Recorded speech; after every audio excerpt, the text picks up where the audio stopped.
latihan ngomongnya. Ayo rame-rame. 1, 2, 3. Kurang panjang. Kurang kencang. Yang dikubur bingung tuh orang pakai bahasa apa? Iye.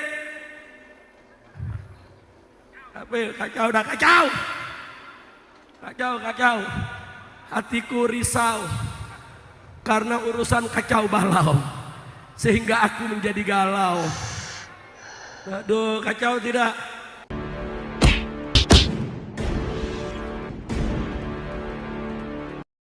Assalamualaikum warahmatullahi wabarakatuh. Om Swastiastu, Namo Buddhaya, salam kebajikan. Kembali bersama 9.0 TV, sahabat-sahabat dimanapun juga berada. Kali ini lagi ada di belakang rumah ya.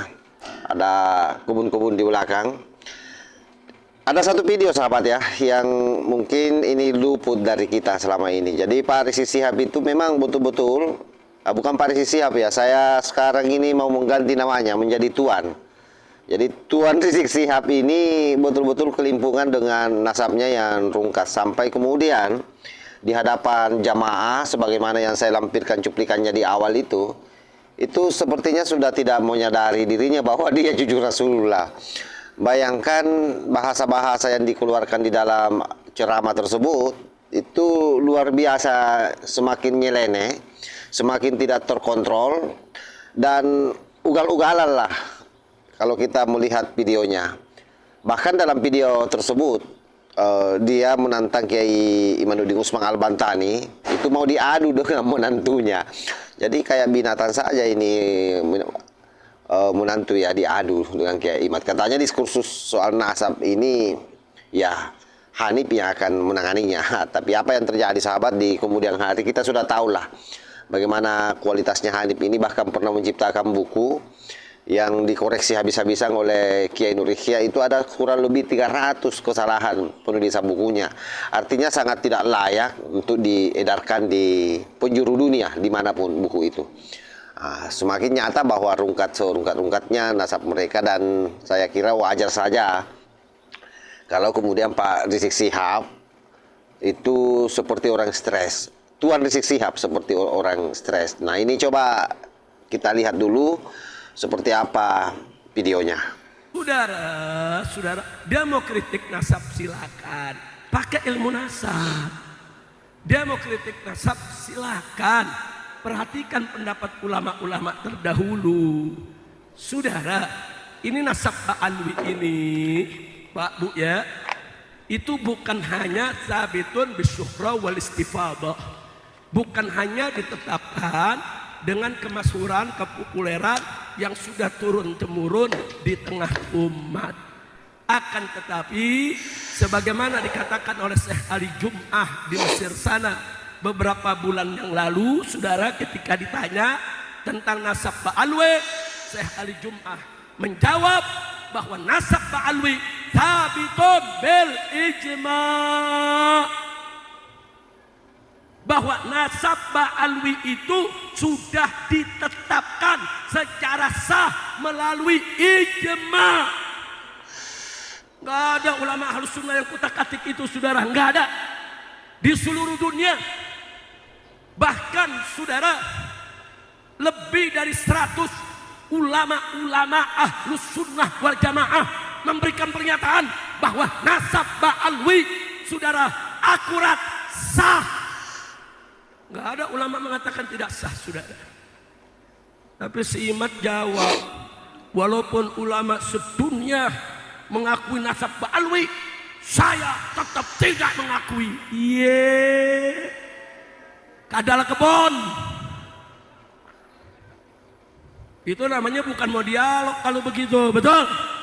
Kalau dialog itu, saudara, seperti Imam Syafi'i, saudara, mengatakan, saya senang berdialog dengan orang, dan saya berharap kalau berdialog dengan orang, bukan saya berharap saya menang, tapi saya berharap lawan dialog saya berhasil menyadarkan saya tentang kebenaran dia.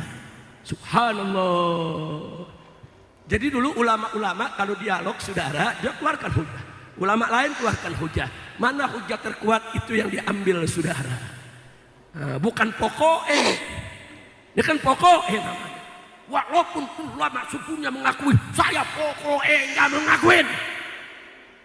Ini kalau begini lu diskusi sama kebo. Yang nggak bisa jawab, betul, betul, betul. Ada yang nanya saya, Habib, kenapa ini imat begini modelnya? Saya juga bingung. Saya pelajari kenapa ya, kok ada makhluk seperti ini. Saya pelajari, saya mau tahu sudah. Selidik punya selidik, ini muridnya siapa? Oh ternyata gurunya yang bisa ngomong sama semut.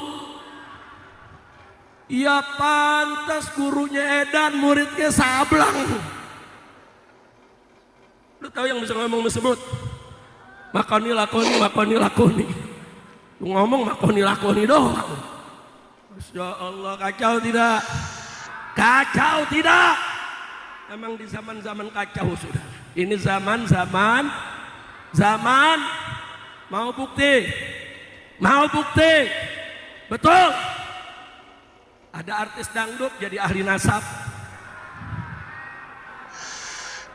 Tahu belajar di mana? Ini dia belajar mengitar kali. Kacau tidak? Udah gitu pakai ceramah jadi mufti. Saya hakul yakin bahwa nasab ba'alwi batal, unyil. Udah kacau gak? Kacau tidak? Ada lagi yang lebih kacau. Pakar ikan nila ngakut pakar ahli nasab. Dia bilang dia ahli DNA, dia mau selidiki DNA nasab ba'alwi. Dia sebetulnya bukan pakar DNA, pakar ikan nila. Lu tahu ikan nila?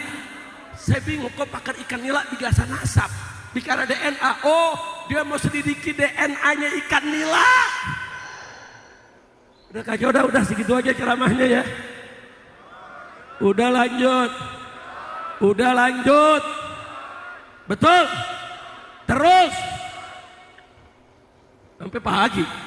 Lu pikir layar tancap? Yang di dalam kuburan protestar lo. Kalau nggak lu pulang pada kesambat lo. Jangan malam-malam, kan kita udah kirim salam, kita baca Fatihah, lu jangan ganggu sampai pagi. Yang dalam kubur juga bingung, tuh orang pada nggak pulang ngapain sih? Masya Allah, lanjut, betul. Udah gitu apa saudara? Kerennya nih nantangin debat. Saya tantang kaum Ba'alwi berdebat 3 hari 3 malam. Keren. 3 hari 3 malam. Habib Hanif ngelapor, saya punya mantu saudara, anak menantu. Abah, ini bagaimana Pak ditantangin debat Pak? Banyak orang kasih nasihat ke Hanif, udah nggak usah dilayanin, diam aja lah, ntar juga ini fitnah hilang. Saya bilang enggak. Kalau dia bikin risalah, kau bikin risalah. Kalau dia bikin kitab, kau bikin kitab. Kalau dia ngajak debat, datangi debat. Nggak ada ditantangin, nggak berdebat saudara. Iya, ikan bawal buah terong, lu jual gue borong. Betul. Lu mau pakai apa? Kelabang muter 5 panjer, apa kelabang bunting? Masya Allah. Udah Habib Hanif, udah persiapkan diri, persiapan hujah, burhan, baca, mutolaah lagi, berangkat. Takbir. Orang Betawi paham ya gak sih?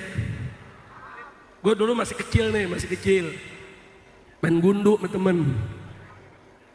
Saudara, begitu main gundu kita kalah, kan kita kesel. Begitu kita kesel, kata temen yang menang, itu sakit hatinya dalam, sampai gue gede gue gak lupa. Sampai sekarang nih gue di atas mimbar gue gak lupa. Ambil tuh temen saudara, udah kita kalah main gundu pakai di makanya orang Betawi kalau bilang tuh udah dalam banget tuh, sakit hatinya, betul. Makanya lo latihan ngomong ayo rame-rame, 1, 2, 3. Kurang panjang, kurang kencang. Yang dikubur bingung, tuh orang pakai bahasa apa? Kita nggak kalah sama Mama Gufron, dia bahasa semut, kita bahasa iye. Tapi kacau, dah kacau. Kacau. Hatiku risau karena urusan kacau balau, sehingga aku menjadi galau. Aduh, kacau tidak? Kacau tidak? Dia nantang debat, saudara, didatengin dia kabur. Disediain tempat dia kabur. Nantang berkelahi juga dia kabur. Tapi ini gerombolan kurang ajar, ngancem lulu. Habib Rizik akan kita hadang. Wow. Seluruh laskar Nusantara. Wow. Harap siapkan diri. Usir semua habaib. Usir semua orang Yaman. Usir semua Ba'alwi. Sweeping mereka.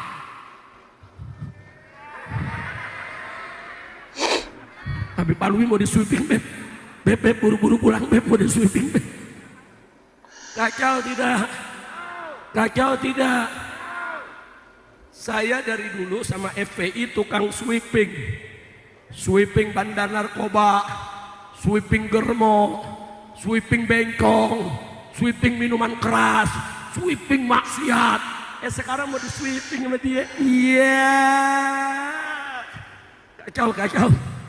Kacau kutil babi. Gue nggak ngomong babi, gue ngomong kutil. Kutil, lu yang ngomong babi.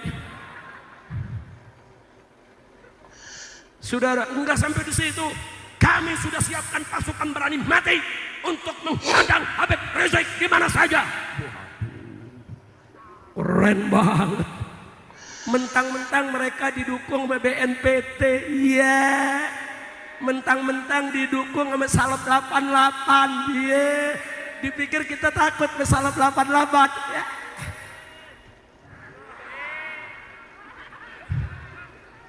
Baginya tadi ditanya sama Habib Hanif, yang begini diamin atau lawan?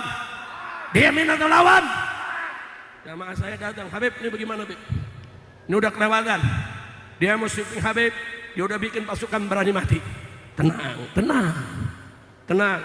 Jangan khawatir, jangan panik. Saya mau tanya di sini. Kalau ada pasukan berani mati, nggak ada yang matiin, kesian nggak? Ayo jawab, kesian nggak? Kesian nggak? Nah supaya nggak kesian diapain? Matiin. Makanya saya bikin pasukan berani matiin. Oke, kita sudah lihat ya bagaimana ceramahnya Pak Rizik Syihab. Begitu nyeleneh, stres lah, ugal-ugalan. Nah, gambaran ini memberikan sinyalemen kepada kita semua bahwa memang beliau ini hari ini lagi tidak baik-baik saja. Terutama mungkin kalau melihat Kiai Imanuddin Usman Al-Bantani di media atau di YouTube, mungkin dia itu sudah sangat stres. Bisa dibayangkan sahabat, orang yang selama ini merasa sebagai cucu Rasulullah dan itu dirungkat oleh Kiai Imanuddin Usman Al-Bantani, dan ini hal yang saya kira tidak pernah mereka bayangkan semua. Luar biasa gong yang ditabuh oleh Kiai Imanuddin Usman Al-Bantani karena betul-betul membumi. Dan sampai hari ini saya kira sudah banyak kiai yang kemudian ikut-ikutan, bukan ikut-ikutan ya, ikut menguatkan tesis Kiai Imanuddin Usman Al-Bantani. Salah satunya itu Gus Muapik, kemudian ada Kiai Said Akhil Sirat, kemudian ada lagi Kiai yang mantan Ketua PWNU Jawa Timur, Kiai Marzuki Mustamar, dan banyak lagi yang lain lah. Ada Kiai Muharrar dari Demak. Dan tentu dengan bermunculan kiai-kiai tersohor seperti ini di belakang Kiai Imanuddin Usman Al-Bantani, semakin membuat pergerakan mereka menyempit. Dan kenapa itu terjadi? Ya tahu sendiri bagaimana perilaku mereka semua, kurang ajarnya terhadap kiai-kiai NU selama ini. NU saja mereka mau gerayangi, ini kan hal yang sangat kurang ajar menurut saya apa yang dilakukan oleh mereka terhadap Nahdien dan ulama-ulama NU selama ini. Wajarlah kalau hari ini mereka menuai. Saya selalu mengatakan dari dulu bahwa apa yang kau tanam, maka itulah yang kau akan tuai. Dan ini terbukti pada Rizik Syihab CS atau Tuan Rizik Syihab CS. Saya kira demikian sahabat. Wallahu muwaffiq ila aqwamit thoriq. Wassalamualaikum warahmatullahi wabarakatuh.